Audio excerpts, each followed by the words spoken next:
There's a moment that doesn't get talked about. It happens late at night, when the noise is gone, when no one is watching. You're not panicking, you're not dramatic. You're just tired of carrying a life that doesn't feel solid anymore. You did what you were supposed to do. You adapted, you endured, you kept going. But somewhere along the way, progress turned into maintenance, and maintenance quietly turned into stagnation. That's the breaking point most people miss. Not when life falls apart, but when it keeps going, unchanged. Stoicism was never meant to make you feel comfortable. It was forged for moments like this. When you realize that motivation won't save you, and surface-level improvement won't fix a foundation that's cracked. Marcus Aurelius faced betrayal, illness, and constant pressure. Yet he didn't write about chasing happiness. He wrote about discipline, clarity, and inner order. 2026 is coming whether you're ready or not, and it won't reward intentions. It will expose structure. If you're willing to rebuild from the inside out, to strip away weakness, emotional chaos, and false comfort. These 7 Stoic rules can help you construct a life that finally holds its weight. This isn't about feeling better. It's about becoming unshakable. Stay with me. 1. Stop asking. Why me? There's a quiet sentence people repeat when things don't go their way. They don't always say it out loud. Sometimes it just echoes in their head. Why me? Why did I do the right thing and still lose? Why did I stay loyal and still get replaced? Why does it feel like everyone else is moving forward while I'm stuck cleaning up the mess? At first, that question feels innocent, reasonable even. You just want an explanation. You want reassurance that life is fair, that effort is noticed, that suffering comes with a refund. But over time, that question changes you. It turns you inward in the wrong way. It trains you to wait instead of act, to explain instead of endure, to measure your worth by how gently life treats you. And that's where strength begins to leak. Look closely at the moments that shaped you the most. They didn't arrive with fairness. They arrived with pressure, with confusion, with the feeling that something was taken from you without permission. Yet somehow you survived them, not because life was kind, but because you adapted. The Stoics never built their philosophy on the promise of fairness. They built it on reality. They understood something most people resist. Life does not exist to reward you for being good. It exists to test what you're made of. The moment you stop asking, "Why is this happening to me?" something subtle shifts. You stop looking at pain as an insult. You stop treating hardship as a mistake. You begin to see it as information. Information about where you're attached, where you're unprepared, where you still expect comfort instead of responsibility. This doesn't make you cold. It makes you clear. Think about the last time something went wrong for you. A plan collapsed, a relationship faded, an opportunity slipped through your hands. Notice what hurt the most. Was it the loss itself? Or was it the expectation that things were supposed to go differently? Fairness is a comforting story we tell ourselves when we want life to be predictable. But predictability has never been the source of growth. Strength comes from friction. Clarity comes from resistance. Character is forged where expectations die. When you let go of the demand that life treat you gently, you stop wasting energy arguing with reality. You don't become passive, you become precise. Instead of asking, "Why me?" you ask a harder question, "What is this training in me?" Patience, resilience, detachment, self-respect? That question doesn't numb the pain. It gives it direction, and direction is power. Rebuilding your life in 2026 doesn't start with better circumstances. It starts with a tougher agreement with reality, one where you accept that life will challenge you unfairly, and you choose to respond deliberately. Not with bitterness, not with self-pity, but with quiet resolve. Because the truth is this: Life didn't single you out. It didn't betray you. It revealed you, and from that moment forward, every obstacle becomes raw material, not for resentment, but for strength. 2. Your reaction is the battlefield. Most people think power is loud. They think it shows up as confidence, dominance, control over others. But real power reveals itself in a much quieter place, in the space between what happens to you and how you respond. That space is small, almost invisible, and yet it decides everything. Think about how easily a single moment can derail an entire day. A careless comment, a delayed reply, a look that feels dismissive. Nothing physically changes, and yet something inside you tightens. Your breath shifts, your mind starts racing, and before you realize it, you're no longer choosing, you're reacting. That's the battlefield most people never see. They believe they're fighting circumstances. In reality, they're fighting their own impulses. The Stoics understood this early. They knew that no one truly loses control when something happens. They lose it when they surrender their reaction. Every emotional outburst, every rushed response, every defensive explanation is not strength leaking out. It's power being handed away. You don't notice it in the moment. It feels justified, necessary even. But look at the pattern. The angrier you get, the less clearly you think. The faster you respond, the less control you have. The more you try to correct others, the further you drift from yourself. This is how people become predictable. And predictability is weakness. The person who can be triggered on demand can be steered on demand. That's why calm unsettles people. Because calm cannot be pulled. It cannot be rushed. It cannot be baited easily. When you pause, truly pause, something changes. You reclaim ownership of the moment. You notice the urge to respond, the impulse to defend, the need to prove, to correct, to strike back. And instead of obeying it, you observe it. That observation alone creates distance, and distance creates choice. This doesn't mean suppressing emotion. It means refusing to let emotion decide for you. The Stoic response is not passive, it is deliberate. You breathe before you speak. You let silence do what anger never could. You choose timing over immediacy. In that moment, you are no longer reacting to the world. The world is adjusting to you. Rebuilding your life requires mastering this skill, because no amount of discipline will hold if your reactions remain undisciplined.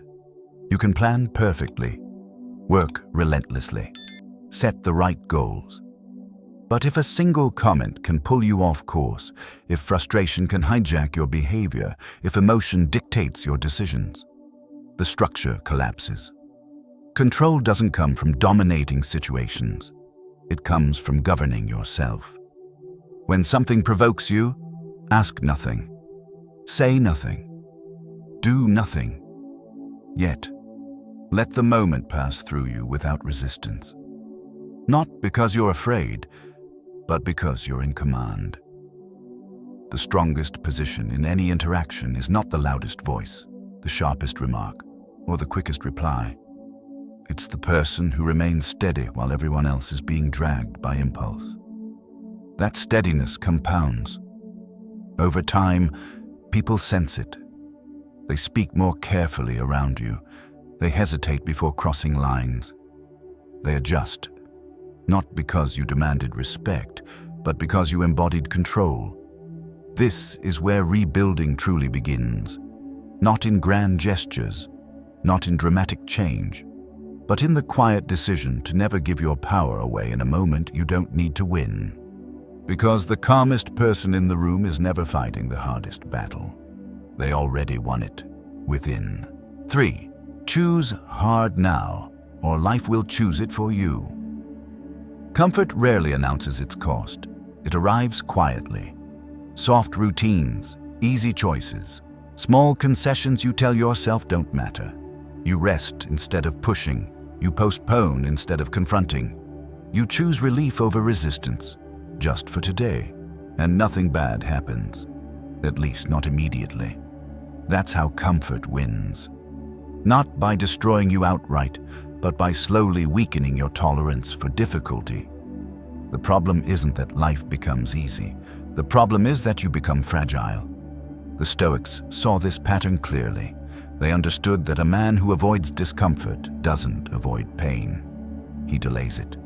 Because life never stays gentle forever. Pressure arrives. Loss arrives.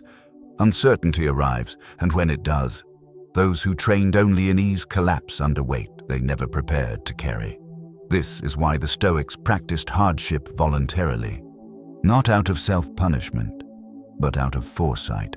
They denied themselves comfort so that comfort would never control them. Look at your own life honestly. Where have you been choosing the easy option even though you know it's costing you strength? The workout you skip because you're tired. The conversation you avoid because it's uncomfortable. The discipline you postpone because tomorrow will be better. Each choice feels harmless, but together they shape the person you're becoming. Hardship, when chosen, sharpens you. It clarifies your priorities. It strengthens your identity. When you wake up early despite resistance, you prove to yourself that comfort doesn't command you. When you train your body when it wants rest, you remind your mind who's in charge. When you speak the truth instead of choosing peace, you build self-respect that can't be taken away. This isn't about suffering for its own sake. It's about building tolerance for reality. Because reality doesn't negotiate. It doesn't care if you're tired, discouraged, or unmotivated. It demands capacity. And capacity is built only one way: through resistance. Rebuilding your life in 2026 means deciding now what kind of pressure you want to face. The controlled pressure you choose today, or the uncontrolled pressure life will impose later. One builds strength, the other exposes weakness. Every time you choose the harder path on purpose, you're sending a signal to yourself. I can be trusted under strain. That trust compounds. Over time, discomfort stops feeling like a threat. It becomes familiar, manageable, even welcome. Not because it's pleasant, but because you know what it gives you. Resilience, confidence, inner solidity. The goal is not to live harshly. The goal is to live unbreakably. Choose what challenges you before life decides for you, because when difficulty becomes your teacher, instead of your executioner, you stop fearing what's coming next. And that's when real rebuilding begins. 4. Let go of what you were never meant to control. There's a particular kind of exhaustion that doesn't come from effort. It comes from resistance, from trying to manage outcomes that won't obey you, from replaying conversations in your head, from carrying responsibility for things that were never yours to hold. You don't feel weak when this happens. You feel busy, occupied, engaged, and yet, beneath it all, there's a quiet sense of drowning. Most people don't burn out because they work too hard. They burn out because they try to control too much. Other people's reactions, other people's decisions, timing, recognition, results. You tighten your grip, believing that more effort will finally give you certainty. But certainty never arrives. The Stoics recognized this trap early. They understood that suffering multiplies the moment you confuse influence with control. You can influence how you show up. You can influence your effort, your discipline, your integrity. But you cannot control how others respond. You cannot command outcomes. You cannot force life to follow your preferred timeline. The tension you feel isn't because things are out of order. It's because you're holding on where you should be letting go. Think about how much energy you spend worrying about what might happen, about how things could go wrong, about how others might judge, misunderstand, or disappoint you. None of that energy produces clarity. It only creates noise, and noise weakens judgment. When you finally release what you were never meant to control, something unexpected happens. You don't lose power. You regain it. Your attention returns to where it belongs, to your thoughts, your actions, your standards. You stop reacting to every shift in the external world. You stop adjusting your identity based on feedback you didn't ask for. This isn't indifference, it's precision. You begin to act without needing reassurance, to move without guarantees, to work without obsessing over applause. That kind of focus is rare, and rarity commands respect. Internally first, externally later. Rebuilding your life requires this boundary, because a structure built on external validation collapses the moment conditions change. When you stop trying to control what isn't yours, your mind grows quieter. Decisions become cleaner. Your sense of direction sharpens. You don't need to know how everything will turn out. You only need to know what you're responsible for right now. Do that fully. Release the rest completely. Because peace doesn't come from getting what you want. It comes from standing firmly in what you choose. And when you learn to place your energy only where it has leverage, you stop feeling scattered. You stop feeling pulled. You start feeling grounded. That grounding isn't passive. It's powerful. It's the calm of someone who knows the difference between steering the ship and trying to command the ocean. And once you understand that difference, you stop fighting reality and start moving through it with intent. 5. Detach from outcomes. Anchor to discipline. There is a moment when effort starts to feel pointless. You show up, you do the work, you stay consistent, and still, nothing changes. No visible progress, no recognition, no clear reward. That's where most people begin to unravel. They don't quit because they're lazy. They quit because they tied their sense of worth to an outcome they can't control. The Stoics warned against this trap, not because results don't matter, but because obsession with results corrupts judgment. When success becomes the goal, discipline becomes conditional. You work hard only while things go well. You stay committed only while you feel encouraged. The moment results slow down, doubt steps in. You question yourself. You question the process. You wonder if any of it is worth continuing. This is where rebuilding either deepens or collapses. The Stoic response is simple, but not easy. Detach your identity from the outcome. Anchor it to the action. Ask yourself a different question. Not, is this working yet? But, did I do what I said I would do today? That shift changes everything. Discipline stops being a tool. It becomes who you are. You no longer wake up hoping for motivation. You wake up honoring a standard. You train because training is your practice. You work because effort is your obligation. You improve because stagnation is unacceptable, regardless of applause. This doesn't make you emotionless. It makes you stable. Because stability isn't built on highs, it's built on repetition. Every day you act without immediate reward, you strengthen a part of yourself that can't be shaken by delay. You become less reactive to failure, less intoxicated by success. You stop swinging between extremes, and that steadiness compounds quietly. Over time, something unexpected happens. Results begin to appear, not because you chased them harder, but because your behavior became reliable. People trust reliability. Opportunities follow consistency. Progress favors those who don't negotiate with their standards. Rebuilding your life in 2026 won't come from a breakthrough moment. It will come from 1,000 ordinary decisions executed without drama. No shortcuts, no guarantees, just discipline applied daily. When you anchor yourself to process instead of outcome, you remove the one thing that makes most people fragile: expectation. And without expectation, there is freedom. Freedom to work without fear. Freedom to fail without collapse. Freedom to continue when others stop. Because when discipline becomes your identity, results stop being something you chase and start being something you attract. 6. Remember, this is not a rehearsal. There's a dangerous illusion most people live under. It whispers quietly, never urgently. Later. Later, you'll take it seriously. Later, you'll speak up. Later, you'll change direction. Later, when things slow down, Later, when you're ready. But later is not promised. The Stoics carried this truth close, not to frighten themselves, but to wake up.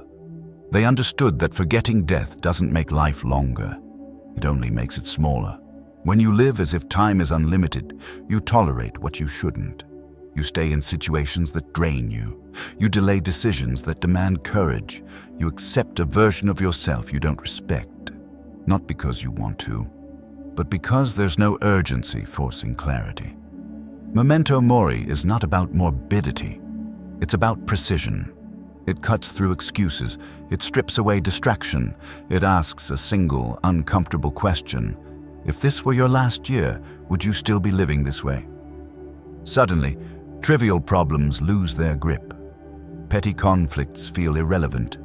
Fear of judgment weakens. What remains is what actually matters. You stop postponing the hard conversation. You stop numbing yourself with comfort. You stop waiting for permission to live deliberately. Awareness of death doesn't paralyze you. It sharpens you. It reminds you that every day you drift is a day you don't get back. That every compromise with your values has a cost. That unfinished intentions quietly accumulate into regret. Rebuilding your life requires this awareness, because nothing exposes misalignment faster than the thought of an ending. When you remember that this is not a rehearsal, your standards rise. You become less patient with distraction, less tolerant of self-betrayal, less willing to waste energy on what doesn't move you forward. You begin to act, not urgently, but intentionally. You choose your words more carefully. You choose your battles more wisely. You choose your time more respectfully. Not out of panic, but out of respect for the fact that this life is finite. The Stoic doesn't rush, but he doesn't drift either. He moves with quiet urgency, aware that every day is a chance to live in alignment or fall further from it. You don't need more time, you need more honesty about how you're using it, because once you truly accept that this moment will never return, you stop asking when life will begin and start living it deliberately, now. 7. Live by principles, not by applause. There is a subtle addiction that rarely gets called out. It doesn't look destructive on the surface.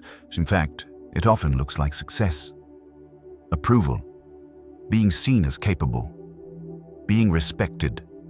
Being acknowledged for doing the right thing. At first, it feels harmless, even motivating. But slowly, without noticing, your behavior begins to bend. You say what is acceptable instead of what is true. You choose what looks good instead of what is right. You delay difficult decisions because they might disappoint someone. And little by little, your life stops being guided by principle and starts being negotiated by reaction. The Stoics warned against this long before social media, before public metrics, before validation became measurable. They understood that the moment your actions depend on applause, your integrity becomes conditional. Marcus Aurelius wrote not for an audience, but for himself. Private reminders, unpolished thoughts, words meant to correct his own character, not impress others. That detail matters, because it reveals something most people miss. True strength does not perform. It operates quietly. When you live by principles, you don't need to explain yourself constantly. You don't need to signal virtue. You don't need to win every argument or be understood by everyone. You let your actions accumulate meaning over time. This is uncomfortable at first, because silence doesn't reward you immediately. There are moments when doing the right thing costs you popularity. Moments when restraint looks like weakness to people who don't understand control. Moments when integrity isolates you. And this is where most people fold. They trade consistency for connection, principle for approval, long-term respect for short-term comfort. The Stoic does the opposite. He accepts that living rightly may not be celebrated. That discipline is often invisible. That character is built when no one is watching and no one cares. This is not arrogance, it's independence. When applause disappears, Most people lose direction. They don't know how to measure themselves without feedback. But when principles guide you, direction becomes internal. You know when you've done enough. You know when you've compromised too far. You know when to walk away, even if staying would be easier. That inner alignment creates a different kind of confidence, one that doesn't spike with praise or collapse with criticism. Over time, something powerful happens. People begin to sense that you're not performing, that you're not adjusting yourself for approval, that your behavior doesn't fluctuate based on who's in the room, and that consistency commands a deeper respect than applause ever could. Not everyone will like you, but those who matter will trust you. Rebuilding your life in 2026 means deciding who you're accountable to, the crowd or your own standards. Because the crowd changes constantly, its values shift, its attention moves on. But your principles, if you choose them carefully, remain. They anchor your decisions when emotions are loud. They steady you when pressure rises. They protect you from becoming someone you don't recognize. Living by principle doesn't make life easier. It makes it clearer. You stop second-guessing yourself as often. You waste less energy explaining. You sleep better knowing you didn't betray yourself for convenience. And that quiet self-respect builds something applause never can: inner solidity.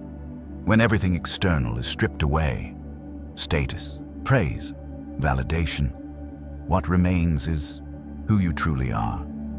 The Stoics didn't aim to be admired. They aimed to be unshakable, and that is the final stage of rebuilding. Not a louder life, not a more impressive one, but a life governed by values so clear that even in silence, even in obscurity, even without recognition, you stand firm. Because when you no longer need applause to move forward, nothing outside you can pull you off course. And that is what it means to finish rebuilding your life. Rebuilding your life is rarely dramatic. There is no single moment where everything clicks and suddenly stays that way. It happens quietly, through choices that don't get noticed, decisions that don't get celebrated, and discipline that feels ordinary while it's shaping you. The Stoic rules you've just walked through were never meant to impress. They were meant to stabilize, to give you something solid to stand on when motivation fades, when life applies pressure, and when old patterns try to pull you back. You don't rebuild by waiting for better conditions. You rebuild by responding differently to the same conditions. By choosing control over reaction, discipline over comfort, principle over applause. 2026 doesn't need to be perfect. It doesn't need to be easy. It just needs you to be deliberate. Every day, you will face the same choice: react or respond, drift or decide, repeat the past or rebuild forward. Progress won't announce itself, but if you stay consistent, one day you'll notice something important. Your life feels quieter, steadier, harder to shake. Not because the world changed, but because you did. And when that realization arrives, it won't feel loud or triumphant. It will feel calm, grounded, and undeniable. The kind of calm that comes from knowing you can face whatever comes next, not because you're fearless, but because you've built yourself to endure. And that is the kind of strength that lasts.